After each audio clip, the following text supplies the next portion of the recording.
नमस्कार प्रिय दर्शकों, कॉस्मिक लाइफ चैनल में आपका स्वागत है। सबसे पहले धनतेरस की आपको हार्दिक शुभकामनाएं। माता लक्ष्मी की कृपा आप पर हमेशा बनी रहे। इन्हीं शुभकामनाओं के साथ आज का वीडियो शुरू करते हैं। धनतेरस का त्यौहार 10 नवंबर को है। मान्यता है कि इस दिन भगवान धन्वंतरि का जन्म हुआ था। पंच पर्व दीपावली का पहला पर्व धनतेरस इस बार पराक्रम योग के साथ शुक्रवार 10 नवंबर को मनाया जाएगा। इस दिन शुक्र प्रदोष भी रहेगा, जिस कारण से शुक्र प्रदोष और धन त्रयोदशी का महासंयोग बन रहा है।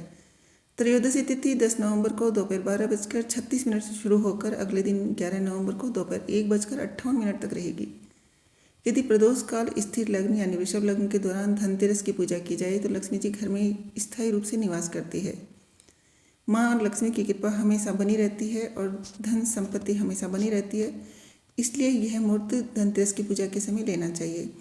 धनतेरस की पूजा का शुभ मुहूर्त इस प्रकार है। इस दिन प्रदोष काल शाम 5:46 से रात्रि 8:25 तक है। वहीं वृषभ लग्न का मुहूर्त शाम 6:08 से रात्रि 8:05 तक है। दीपदान के लिए मुहूर्त शाम 5:46 से रात्रि 8:26 तक का समय शुभ है। इस दिन प्रदोष काल शाम 5:46 से रात्रि 8:25 तक है। वहीं वृषभ लग्न का मुहूर्त शाम 6:08 से रात्रि 8:05 तक है। दीपदान के लिए मुहूर्त शाम 5:46 से रात्रि 8:26 तक का समय शुभ है। इस बार खरीदारी के लिए धनतेरस पर दोपहर से शाम तक शुभ समय रहेगा।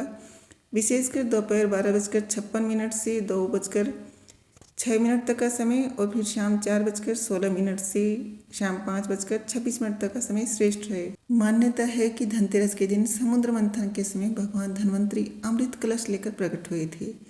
इसलिए आज के दिन बर्तन खरीदने के परंपरा चली आ रही है। आप और हम सभी बर्तन खरीदते हैं। खरीदारी के बाद यदि दुकानदार आपके खरीदे हुए बर्तनों में 1, 2 या 5 का सिक्का अपनी ओर से भेंट स्वरूप डाल दे तो ये एक चमत्कारिक असर होता है।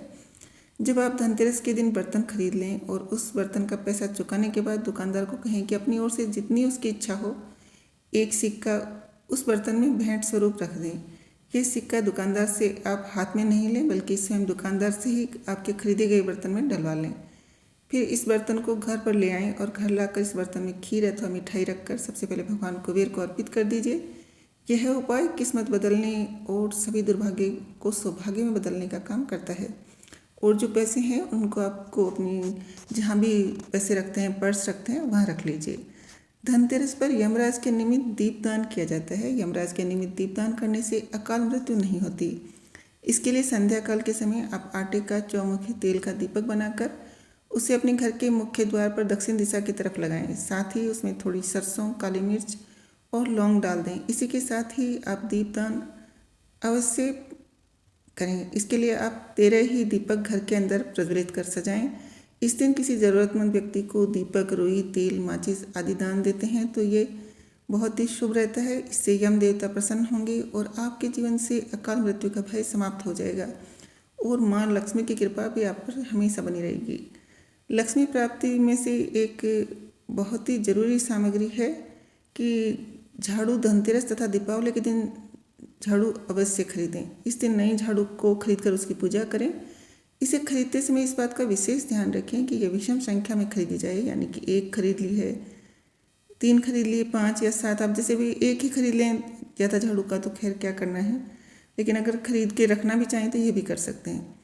झाड़ू खरीदना इस दिन सौभाग्य प्रदान करने वाला माना जाता है। दीपावली की रात्रि में लक्ष्मी पूजन के बाद कुमकुम तथा चावल से इस झाड़ू की पूजन करें और उस पर 5 बार मौली लपेट दें और किसी स्वच्छ स्थान पर रख दें। फिर अगले दिन से उसे उपयोग में लें तो ऐसा करने से माँ लक्ष्मी की कृपा आपके घर पर हमेशा बनी रहेगी और इससे नेगेटिव एनर्जी भी दूर होती है।